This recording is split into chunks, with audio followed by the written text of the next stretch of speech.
So I finished The Shortest History of Japan by Leslie Downer. This is literally a super short book, but it covers the history of Japan from mythological origins straight up to the modern day, which I think is literally from mythical origins to pop culture powerhouse, the global drama of an ancient island nation.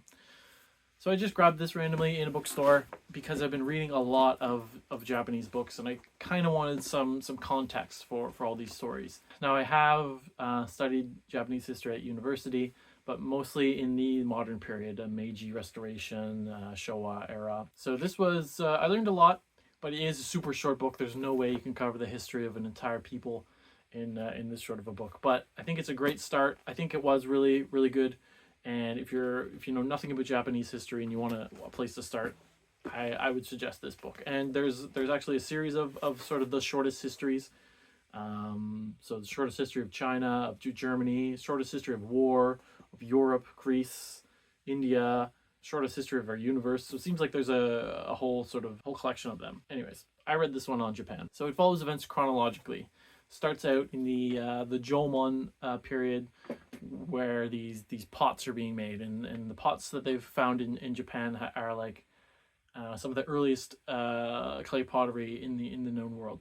So these people have been using these clay pottery, and they settle down, but they're still very much hunter gatherer. They're not agriculturalists. They're not farmers. And then a new group of people arrive, migrating from the Korean Peninsula, and these are the people that the modern day Japanese are descended from.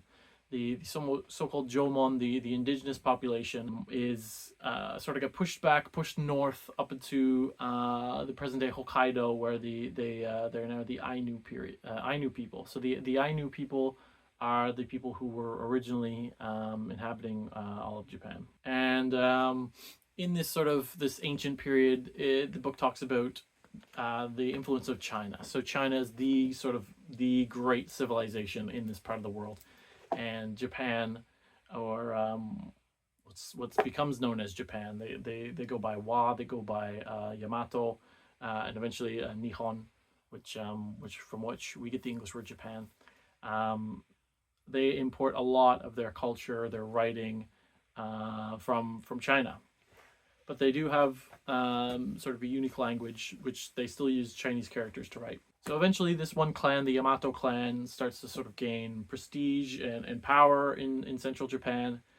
And it eventually leads to the founding of the imperial family. Now, I'd always thought that, for whatever reason, that the emperor was sort of an actual emperor at this period, and they were actually ruling. And it is true in the very early periods that the emperor actually was ruling over, was an actual ruler with actual power, but that quickly stops being the case. So in the Heian period, which we're jumping ahead a bit, but in the Heian period, so first of all, the imperial family was founded in Chinese culture, and like rice cultivation and the migration from the Korean Peninsula to Japan, the islands, happens around the turn of the first millennium. So 300 BCE to 300 CE. And it's during, after this, that the emperor is sort of founded. So by the 8th century CE, the emperor and the imperial family is a thing. And the emperor sort of gains power, gains more territory,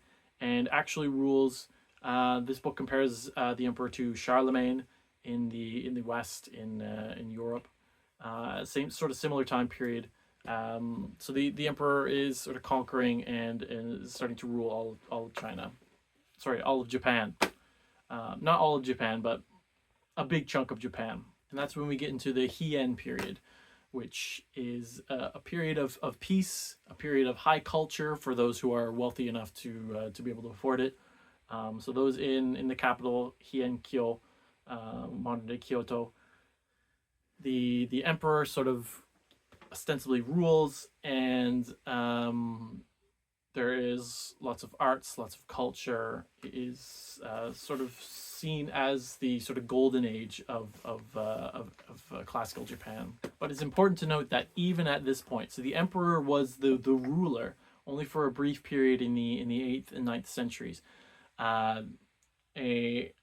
Another group called the Fujiwara clan, which is another group. They're not with the imperial family, but they sort of are the main power behind the scenes. So they're always the regents, are always the Fujiwara, and they're always getting their the emperor is always marrying Fujiwara women. So the main power behind the throne is the Fujiwaras during the Heian period, and this is a something that carries throughout Japanese history. Is that the emperor is always the one in charge, ostensibly in charge. However, in reality, there's always some other group or figure behind the emperor actually controlling the thing. So that's why in Japanese history, the emperor has a contiguous and continuous line. No one has ever tried to usurp the throne and make their family the new imperial family. It's not just because that the Japanese hold the emperor to be sacrosanct and divine, which they do at different periods in time, but it is because there was no need to overthrow the emperor and replace yourself as emperor. There were other institutions in the country in place to give you all the power you want and to control the emperor. So in the Heian period, it's this Fujiwara clan who sets themselves up as the regents, ostensibly below the emperor, but really controlling him. And during this period, and into later periods as well, a lot of the emperors will abdicate as soon as they have an heir. So the emperor will abdicate so they can go off and do poetry, and just experience arts and culture. Which honestly, I mean, I'd love to do that too. It's just retire as soon as possible and do that. But this causes the emperor to usually be a child. So there's a series of child emperors, and as soon as they're old enough to have their own kids, they retire, and then the new emperor is another child. Of course, being controlled by the Fujiwara regents. So throughout this period, the 8th, 9th, 10th, 11th century, and so on, eventually we get to the 13th century. This is the Heian period, where there's this cultural flowering, and the Fujiwaras are sort of the shadowy controlling the imperial family. We get to the 13th century, and we have the Mongol invasion. So the Mongols have conquered basically all of Asia.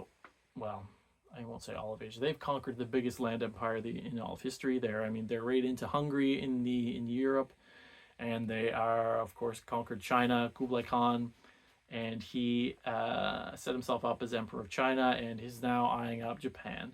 And so there's a series of attempted invasions, but of course naval invasions in any period in history are very, very difficult.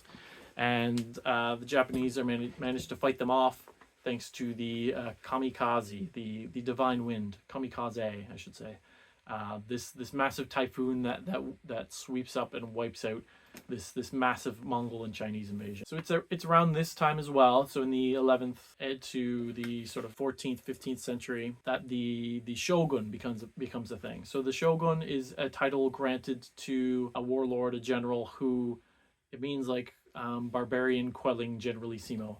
It is the military person who manages to fight off a lot of the so-called barbarians and sort of expand the kingdom or the empire of the emperor of Japan. But the shogun becomes the one in charge of ruling. So during the late Heian period, being at court is where it's at. That's where all the aristocrats, all the people with power want to be at court. This centralized Heian-kyo, modern-day Kyoto, they want to be there around the emperor and the Fujiwara clan. However, in this period, because it's not a warlike period, if someone messes up or does something wrong, they don't get killed, they get exiled. So they exile them to the provinces, where they just become provincial governors, and then they're not at court, so they're not a threat.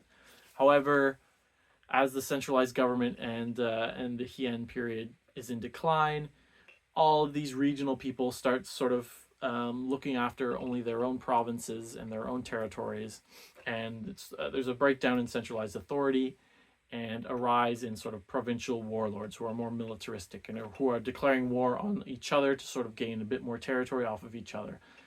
And so in this period is when we have the rise of the shogun, which is a translation of that is sort of barbarian quelling generalissimo, I believe they translate it as. So the shoguns come to power, and using military might, they don't overthrow the emperor, but they overthrow the Fujiwara and the sort of elite in Heian-kyo, and sort of take charge. Now the emperor is still a thing, but again, the emperor hasn't really had power for centuries. So now it's the shoguns who have power. Now these provincial lords, these warlords, they this is when the rise of the samurai class begins. So these warriors who they're literally retainers who serve their lords, and they're much more militaristic versus the sort of bureaucratic hienkyo scholar artists. But when the shogun comes to power and they sort of move into hienkyo, they're both rubbing off on each other. So these militaristic lords quickly become sort of cultured. They're writing poetry, they're arranging flowers, they're appreciating the beauty in nature and whatnot. But eventually we get to the I don't know if you call it the Tokugawa Revolution, but in the end of the 16th century, these sort of shoguns are starting to lose power, and there ends up being people who are controlling the shoguns, and the shoguns just want to retire and do art and culture. So we have all these sort of these powers, the emperor, the shogun, who aren't actually powers. It's always people behind the scenes who are controlling them. But in the late 16th century, we have the rise of people who are not aristocrats, people who come from a warrior class or even a peasant class. Specifically, the famous three: Odo Nobunaga, Hideyoshi, and Tokugawa Ieyasu. I think I got their names mixed up because I'm doing some of the Western styling as well as the Japanese styling of a given name and then surname. Anyways, but those three begin the Tokugawa shogunate. So basically, Odo Nobunaga was an amazing warlord. He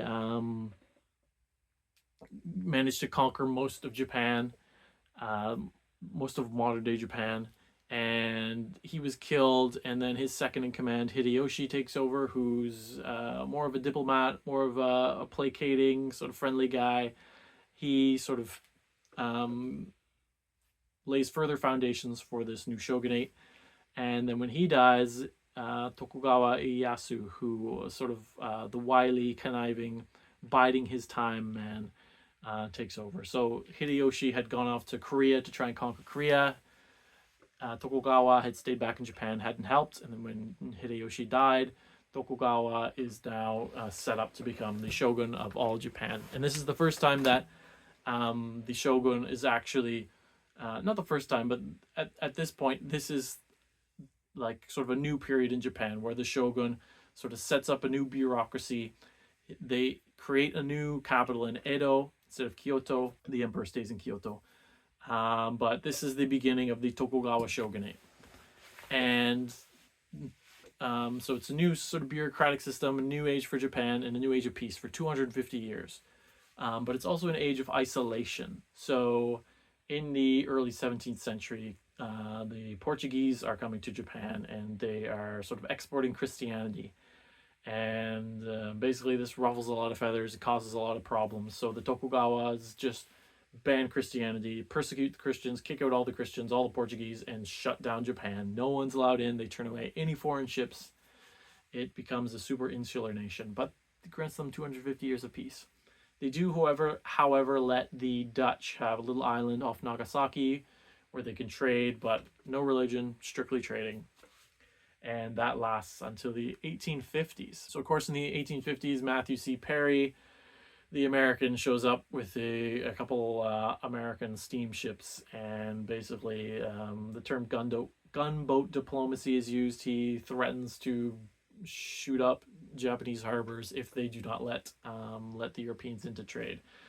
So there's a series of unequal treaties signed with Japan and the European colonizing imperial nations, much like had been done to China. So Japan has been opened up to the world, and at this point the Tokugawa shogunate is failing. There is some people, some groups in the south and west of Japan who have been biding their time for 250 years to try and get back and take over from the Tokugawas, and they use this opportunity and this instability to proclaim themselves as fighting on behalf of the emperor. They call themselves the Imperial Army and fight against the Tokugawa shogunate. The emperor agrees and signs with them and says, yeah, they're totally on my side. And they manage to take over Japan. And this is the so-called Meiji Restoration. So the Meiji Emperor is restored to his place as an all-powerful leader in Japan. Of course, it's not totally the emperor who's in charge. It is these figures from the south and the west of Japan who are sort of behind the throne. But for all intents and purposes, the emperor does have a lot more power than he used to. They write their own constitution, and they begin the process of rapid industrialization and westernization. So this is the period of Western learning with Japanese spirit, or Japanese spirit Western learning, Wakon Yosai, where the Japanese they see what's happening to China. The great power throughout all of East Asian history has been China, the center of everything, and they're seeing it just torn apart by these colonial powers, and they are terrified that that's going to happen to Japan. So they send people out to different countries, Europe, the U.S., and they're studying all they can, and they're bringing that back to Japan, and they are westernizing, they're industrializing. They model their army, first off the French, and then when the French lose in the Franco-Prussian War, then they start modeling their army after the Prussians and the Germans. They start becoming a colonial power themselves. They look around and they see Korea as sort of the dagger thrust at the heart of Japan geographically. So they get in a kerfuffle with China and basically not annex Korea, but they set up a puppet government in Korea, and then Korea just straight up becomes a colony of Japan when they try and rise up against Japan. They try and they actually beat China in the Sino-Japanese War in the 1894-1895, and they get a whole bunch of concessions out of China, but then the Europeans show up and say, no, Japan, you're not allowed to do that. Give that back to China. And they do, and then of course the Europeans take it over, which really upsets the Japanese, understandably. And then in 1904, 1905, the Russo-Japanese War happens. So Manchuria, which is close to Korea, or right next to Korea, which the Japanese are controlling, and is also next to Siberia, which the Russians are colonizing. So it's a hotbed, and the Russians are trying to build the Trans-Siberian Railway through there, and the Japanese also want involved. And I'm not going to really get into it because, again, the book's a short history. But war kicks off. The Japanese don't expect to win it. They, in fact, go to the Americans to try and mediate a peace deal. But surprise, surprise, they actually beat the Russians at Port Arthur in China, and the Russians surrender. And then when the Russian fleet finally gets over to the Pacific, the Japanese defeat the whole fleet. So the Japanese actually win the war. First time in history that a non-European power has defeated a major European imperial power. And so Japan is now on the map. Japan signs a treaty with the British, and they had done so beforehand to sort of protect them against the Russians. So Japan's really on the rise at this point. Then we get to the Taisho era. So the Meiji era ends in 1912, I believe it is, when the Meiji Emperor passes away.